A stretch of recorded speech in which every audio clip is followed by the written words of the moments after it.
Tantor Audio, a division of recorded books, presents A Hidden History of the Tower of London, England's Most Notorious Prisoners, by John Paul Davis. Narrated by Julian. Introduction. When William the Conqueror first laid eyes on the city of London in the late autumn of 1066, he did so sound in the knowledge that only one obstacle stood in the way of his being crowned undisputed King of England. On leaving his newly assembled garrison at Dover and beginning the long march west through the Saxon-dominated home counties, representatives of the surrounding cities and boroughs wasted little time in coming forth to pledge allegiance to their new Norman overlord, choosing fragile peace as the preferred alternative to ongoing war. Not so the citizens of London. Whether the victor of Hastings was initially aware of the rushed election of the young Edgar Atheling as Harold Godwinson's successor, nephew of the late Edward the Confessor, and, as his closest living relative, possessed of a better claim to the throne than Harold himself, on William's arrival the realities of the situation became instantly clear. Behind the imposing Roman city walls, where the survivors of Hastings and their uninjured relatives had further enlarged the local population, hatred for the invaders was high. Eyewitness accounts indicated that on reaching the walls of the city, the advance guard that William dispatched had been met with levels of antagonism not experienced since his victory at Hastings. When the fighting was finally over, London's citizens mourned a heavy loss, and with it Edgar's hopes of kingship.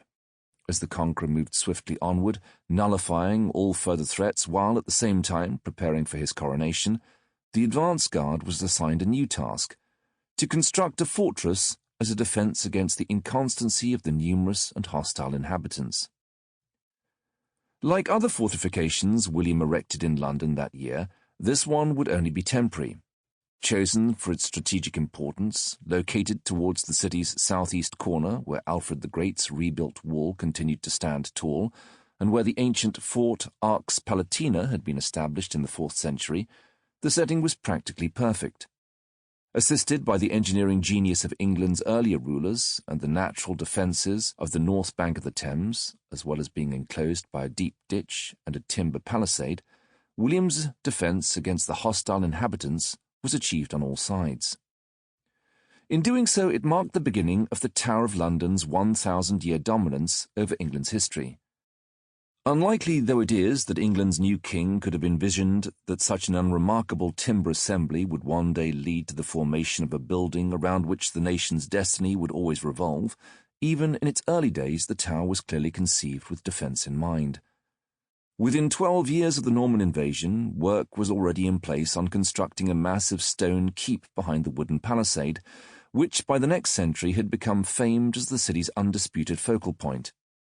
Rising 27 metres into the air and with walls over 15 feet thick, William's typically Norman keep was malevolent yet awe-inspiring, dominating not only the London skyline but also the thoughts of those who bore witness. Nothing of the type had ever been seen in England, nor did construction stop there. Many of England's monarchs, destined to follow in the conqueror's footsteps, would add to the structure, culminating in an incredible 21 additional towers being placed around the original, all in their own way contributing to what by the 14th century had become a unique architectural masterpiece of seemingly unlimited uses. In more recent times, the Royal Commission on Historical Monuments maintained this view, describing the tower as the most valuable monument of medieval military architecture in England. Looking back now, exactly what the tower's primary purpose was is difficult to summarise. Writing in the late 16th century, the antiquarian John Stowe paid testament to the castle's adaptability, recording, "This tower is a citadel to defend or command the city, a royal palace for assemblies or treaties, a prison of state for the most dangerous offenders, the only place of coinage for all England at this time, the armoury for warlike provision, the treasury of the ornaments and jewels of the crown, and general conserver of the most records of the King's Courts of Justice at Westminster." Had Stowe been writing in the modern day, he might well have added how it had played host to diverse royal functions, as well as serving as an observatory, menagerie, place of capital punishment, and a popular museum. The royal mint that existed in the outer walls between the 13th and 19th centuries Sample complete. Ready to continue?